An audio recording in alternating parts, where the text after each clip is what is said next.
Assalamualaikum warahmatullahi ya Aba Bakar. Assalamualaikum warahmatullahi ya Umar. Rasakan kita ini punya panutan tertinggi kita Sayyidina Rasulullah.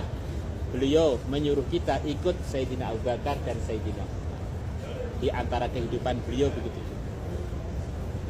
Nah, di antara arahan dari Sayyidina Umar yang masyhur adalah mementingkan sholat 5 waktu. Sayyidina Umar sudah menjelang wafat, pingsan, dibangunkan sudah nggak bisa, sudah koma.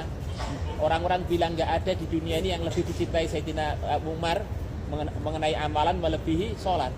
Beritahu BCI mengenai sholat nanti kan langsung bangun. Umar sudah waktunya sholat. Kalau nggak salah sholat zuhur waktu itu, langsung beliau bangun. Kemudian beliau sholat dalam kondisi dari perut beliau yang ditusuk oleh Abu Lu'lu' itu keluar darah mancur-mancur. Beliau sholat. Itu akhir kehidupan. Dan sebelum beliau wafat, kepala beliau di pangkuannya putra beliau Abdullah ibn Umar. Beliau bilang kepada putranya, letakkan kepala saya di tanah. Saya pengen Allah sayang kepada saya. Saya nggak pengen dimanja-manja. Saya pengen sebagai hamba Allah mau wafat kepala saya nempel di tanah. Kemudian beliau wafat. Pesan beliau adalah diantaranya yang sering beliau ulang-ulang mementingkan sholat, dan itu beliau praktekkan dalam kondisi beliau sudah koma, bangun langsung sholat.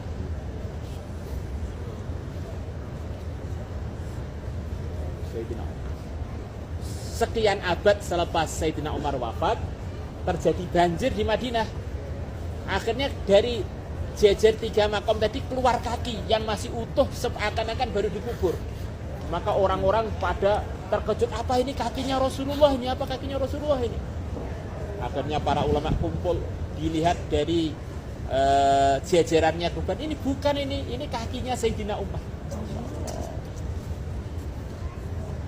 Sayyidina Umar sekian abad selepas itu muncul kaki beliau karena kegerus banjir. Akhirnya dari situ diperbarui sekarang jadi terawat banget, tidak bisa banjir sampai situ. Sayyidina Umar diceritakan tadi. Itulah diantara tandanya kalau orang itu punya derajat syahid adalah wafatnya nggak membusuk. Karena dia ini hidup, orang hidup masa membusuk. Tapi bukan berarti yang membusuk tidak punya derajat di sisi Allah, gitu ya. Maka kalau orang pergi ke Madinah, kata Ibnu Hajar, hanya untuk niat hijrah kepada Nabi dan kepada Allah, sebagaimana dalam ayat itu, dia dapat pahala hijrah sebagaimana zaman Nabi. Wa may yakhruj min baitihi muhajiran ila Allah wa rasulihi tsumma yudrikul mautu faqad waqa'a ajruhu. Panutan hidayah itu 4. Pertama para anbiya, yang kedua para siddiqin, yang ketiga para syuhada, yang keempat para sholihin. Program kita terserah kakinya masing-masing. Kita akan, kalau saya niat akan ke Baqi. Di sana ada 10 ribuan sahabat dan keluarganya Nabi mayoritas di sana. Bagi yang mampu mungkin Baqinya, lepas Baqi saya niat untuk berjalan kaki 4 kiloan. Kalau dari sini mungkin 5 kiloan lebih ke Kuba. Jadi itu risikonya nggak dapat sarapan di hotel.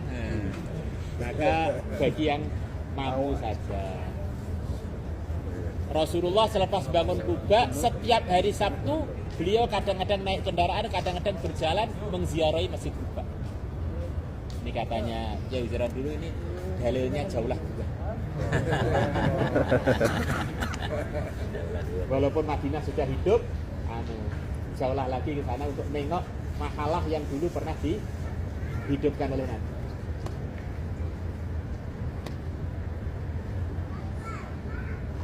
Allah anallah bihi subhanallah.